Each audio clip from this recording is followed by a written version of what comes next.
तो सरी ऐसी बैठी रहती धापों की भाई की तरह कुछ मुझसे नियम है भगवान के मंदिर में, तीर्थ में, कथा में, सत्संग में कभी भी मुंह उतार कर मत। कहाँ कहाँ? मंदिर में, सत्संग में, कथा में, कीर्तन में, स्मरण में मुंह तक। कई लोगों की आदत रहती है भगवान की सोच का काय को आ गई, इससे तो घर ही बैठी रहती है अच्छी मछली। कभी भी कथा में जाओ, सत्संग में जाओ, चेहरे पर प्रसन्नता होना चाहिए। मालूम पड़े तो किसी के घर जाओ, एक छोटा सा प्रयास करना, किसी के घर जाओ और वहां जाकर सब लोग हंस रहे हैं, मुस्कुरा रहे, और तुम ऐसे उसके घर में चुपचाप बैठो तो घर के लोग क्या समझेंगे? आई काय को ऐसा मोटा बना के बैठी फालतू का। तो भगवान शंकर को भी लगे तुम शंकर जी की कथा में पहुंची शिव महापुराण में और ऐसा मुंह बना के बैठी रही, तो भगवान शंकर बोले काय को आ गई, इससे तो घर ही अच्छी थी, यहाँ आई है तो थोड़े अच्छे से रही, जितने दिन रहे भले 1 घंटा बैठ, आधा घंटा बैठ, मेहमानी करने आई है तो थोड़ा अच्छे से रहे, ढापों की बाई की तरह मत बैठे। तो मरने के बाद स्माइल देने से अच्छा है जीते जीते, नहीं तो मरने के बाद तो फोटो टंगी रही।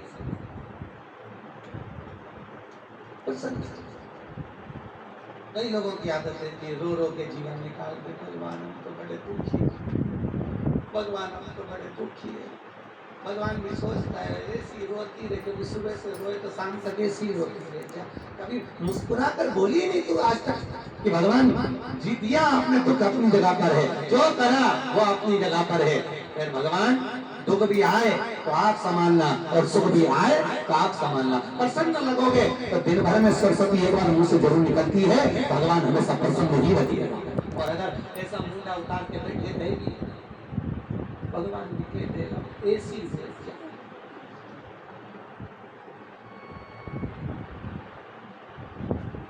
अच्छा तुम बताओ ईमानदारी से, घर में एक सास और एक बहू, सास का मुंह तबेले जैसा रहे तो बहू का अच्छा लगेगा क्या? और अगर बहू का मुंह तबेले जैसा रहे तो सास का अच्छा लगेगा क्या? अरे बोलो तो सही। माँ बाप बच्चे प्रसन्न रहेंगे तो माँ बाप प्रसन्न रहेंगे। अब ये जगत का बाप, ये जो आसपास में बैठे हैं ना, तो इनका भी बाप यही है। ये जगत का बाप कौन? देवों का भी देव महादेव। जब जगत का बाप सामने बैठा हो और तुम मुंह उतार कर बैठे हो तो भगवान को तो अच्छा लगे। माँ बाप तो माँ बाप ही होते हैं, सबको सुखी देखना। सर्वे भवन्तु शिव चंचल तो चुप क्यों बैठी है? पार्वती ने पूछा तेरे चेहरे पर प्रसन्नता क्यों नहीं है, तू ऐसी मौन क्यों बैठी है? चंचुला जी ने कुछ नहीं बोली, चुप मौन। पार्वती ने स्मरण करा,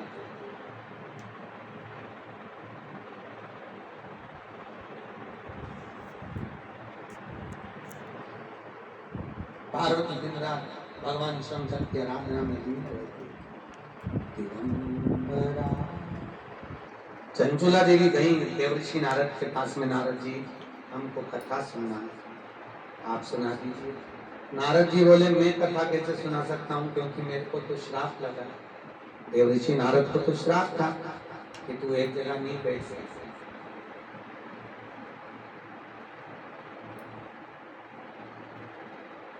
कई लोग कहते हैं महाराज जी क्या नारद आज भी कथा सुनने के लिए आते हैं? हमने कहा आते हैं, तो क्यों उनको पहचान कैसे जाएंगे कि नारद जी आए कथा में? तो हमने कहा पहचानने के लिए वेद व्यास जी ने लिखा तो है कि नारद जी को दक्ष प्रजापति का श्राप लगा है कि नारद तू एक जगह नहीं बैठ सकता। तो नारद को पहचानना सर,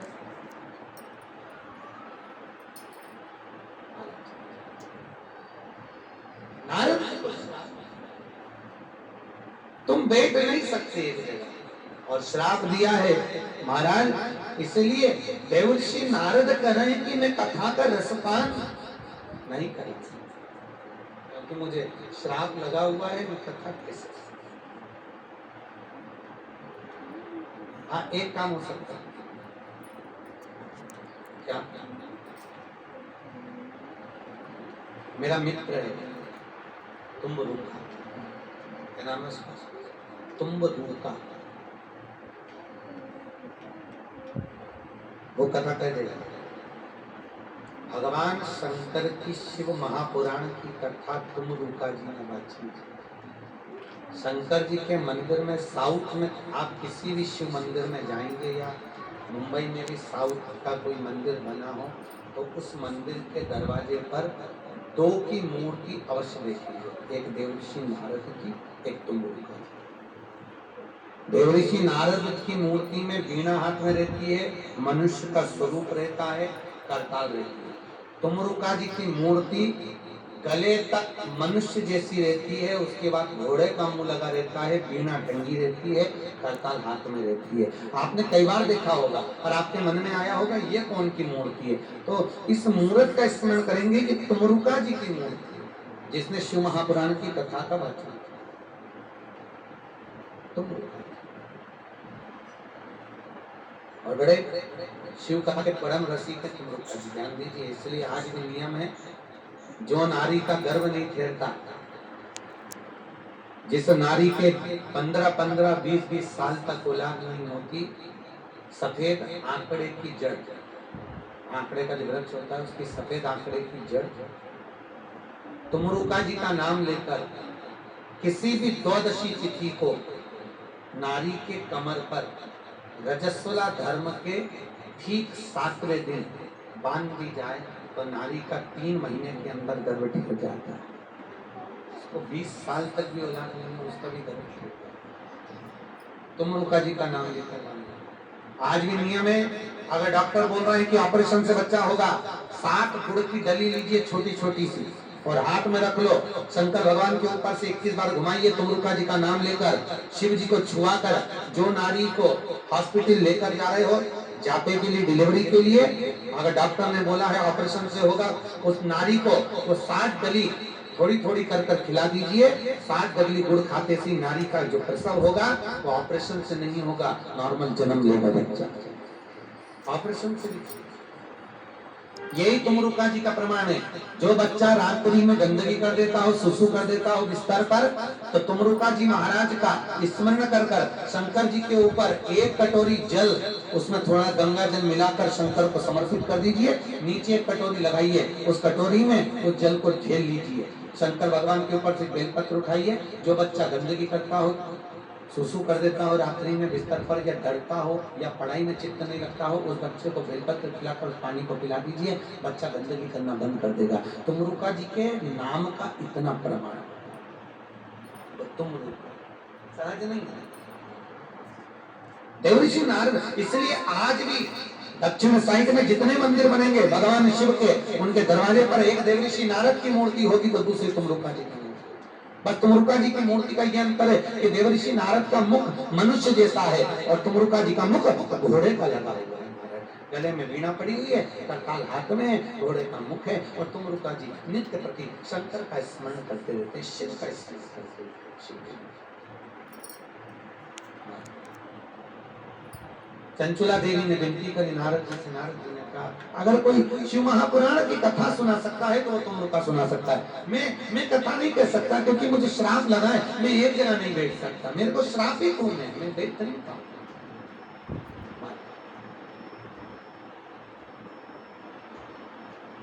कई माताओं की आदत रहती है, आई फिर थोड़ी देर गई, फिर आई फिर थोड़ी देर गई, फिर आई फिर गई। कई लोग कहते हैं बार बार इधर उधर जा रही आ रही है, क्यों जा रही आ रही है, तो ये जा नहीं रही, आ नहीं रही, इसको पहचान जाओ। पृथ्वी पर भगवान नारद जी कथा सुनने पधारे, इसमें भर आ गए, इसलिए देख शिव कथा का मुझे पता।